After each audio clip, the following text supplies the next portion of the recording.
Bueno, jóvenes, vamos a empezar con nuestra primera clase virtual en lo que es el tema HTML, ¿ya? Vamos a ver ahora lo que son los contenedores en HTML, ¿no? Básicamente en HTML la mayoría de los contenedores, bueno, la mayoría de los elementos de alguna forma son contenedores porque contienen a otros elementos. Sin embargo, hay algunos contenedores llamados contenedores por excelencia, ¿no? Porque son capaces de contener una gran cantidad de elementos en HTML. Entre esos tenemos los contenedores body, que vendría a ser el contenedor principal en una página web. Tenemos el contenedor div, el contenedor form, el contenedor table, el contenedor párrafo y algunos otros por ahí, ¿no? Muy bien. Ya en clases anteriores de forma presencial se había visto lo que es el body, el table y el etiqueta de párrafo, ¿no? En la presente clase vamos a ver dos contenedores que son muy importantes, lo que son los contenedores div y los que son los contenedores form. Los contenedores div quizás son los elementos más estructurales y más importantes dentro del desarrollo y maquetación de un sitio web. La mayoría de los sitios que se desarrolla actualmente se hace sobre estructuras div, y de esta forma podemos dividir una página en varias secciones utilizando contenedores div, ¿ya? Entonces son los contenedores mayormente usados para el desarrollo y maquetación de un sitio web, ¿ya? La sintaxis para un contenedor div, ¿ya? La podemos ver aquí abajo, ¿ya? Fíjense, ahí está la sintaxis para el contenedor div. Aquí tenemos la apertura del contenedor div y la cerradura. Y dentro de ese contenedor podemos colocar muchos elementos que van a estar contenidos en ese contenedor. Bueno, al igual que los demás elementos HTML, un contenedor puede tener propiedades básicas y también tener propiedades de hojas de estilo y cascada que más adelante estaremos viendo.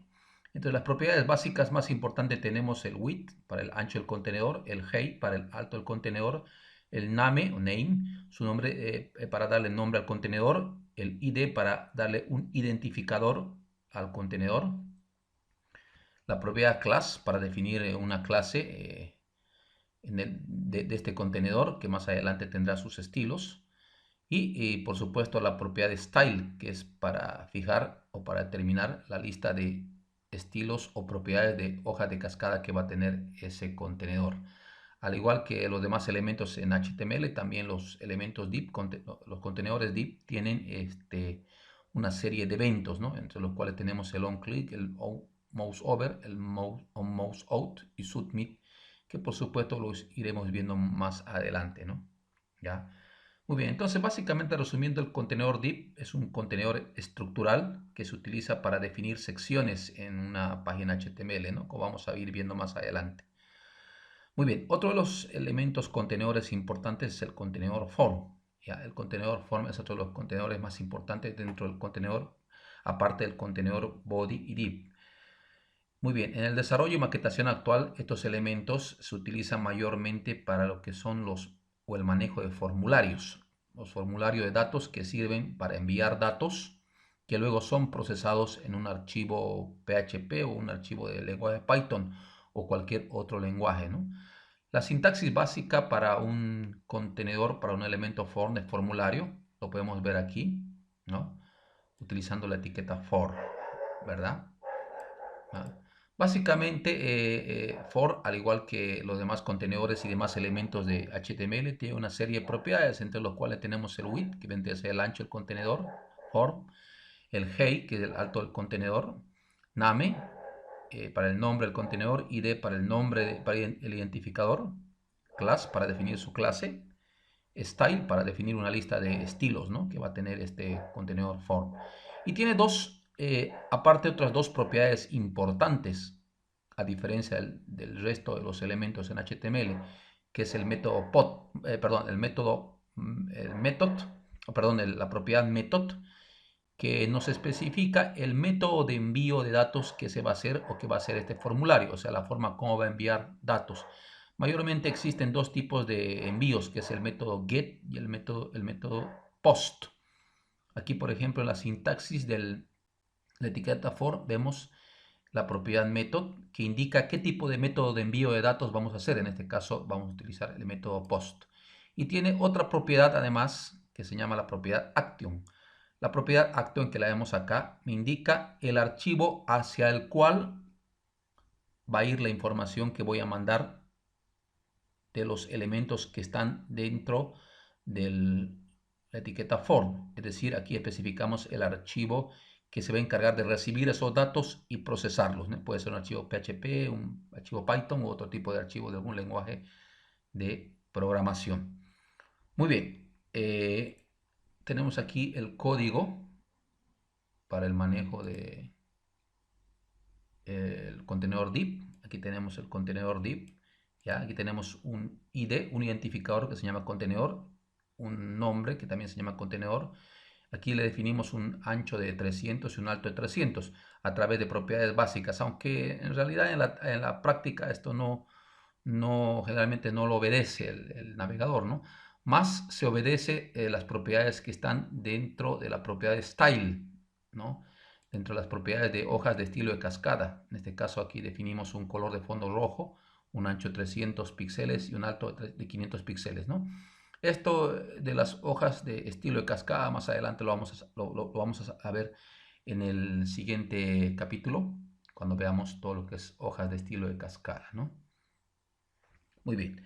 Entonces, el contenedor div, como su nombre lo indica, es un contenedor capaz de contener varios elementos, incluyendo otros div también, ¿no? Puede contener otros div. Muy bien. Tenemos luego el contenedor form, que como hace rato yo les decía, el form representa un formulario o a los formularios, en el cual podemos incluir elementos, la mayoría de entrada de datos, a través de los cuales el usuario puede introducir esos datos y enviarlos para un proceso respectivo en algún lenguaje de servidor o en algún lenguaje de cliente como el JavaScript, ¿no? Muy bien. Básicamente tiene dos propiedades muy importantes, que es method, en donde le especificamos el método de envío, ¿ya? Que puede ser post o método get, eso lo vamos a ver más adelante cuando estemos avanzando a PHP. Y la propiedad action es la que me indica cuál va a ser el archivo o la ruta del archivo que se va a encargar de procesar los datos de estos que le estoy mandando y que están contenidos dentro del formulario, ¿no? El resultado para este código lo tenemos aquí, ¿no? Aquí hemos construido un formulario, perdón, un div, un contenedor div que contiene a un párrafo, ¿no? Este es el párrafo, este es un contenedor. Este párrafo está contenido dentro de lo que es este div. Y más abajo tenemos ya el formulario que tenemos, en el cual hemos puesto dos input y estos dos inputs son input de envío de datos text, caja de texto text, y un elemento select o un combo para seleccionar datos, ¿no? Y tenemos dos elementos input, uno submit y otro elemento reset. Submit es para enviar, ¿no? Al darle clic a enviar me va a ir al archivo que yo le he especificado en la propiedad action. Ya, en este caso en la propiedad action yo le he especificado que vaya al archivo PHP y envíe todos estos datos, ¿no? Ahí vemos que al hacerle clic en enviar va a este archivo.php. ¿Ya? Entonces todos los datos que yo inserte ahí van a ser enviados y luego procesados por el archivo, por este archivo que se llama archivo.php. Muy bien. Entonces, por lo general, todo formulario está casado o se relaciona y trabaja de forma directa con los inputs de tipo submit. Ya, mayormente con ese tipo de input trabaja, ¿no? Ahora, para cancelar el envío de datos tenemos el input de tipo reset, que es este de acá, ¿no? Que si se dan cuenta, todo lo que se metió aquí y lo que se pretendía enviar, al darle clic en cancelar, se cancela, ¿no? O sea, está reseteando. Por algún motivo, digamos, alguna vez el usuario puede ser que no quiere o se arrepiente de enviar los datos, entonces le puede hacer clic a cancelar. Entonces, este botón input y este input submit e input reset, que lo vemos aquí en el código, por lo general trabajan y tienen sentido y razón de ser en sociedad con los formularios, ¿no? Entonces los form y los input, submit y reset están íntimamente relacionados y vinculados, ¿no? Ya. Muy bien. Bueno, jóvenes, eso es todo por el momento en cuanto a la teoría de contenedores en HTML.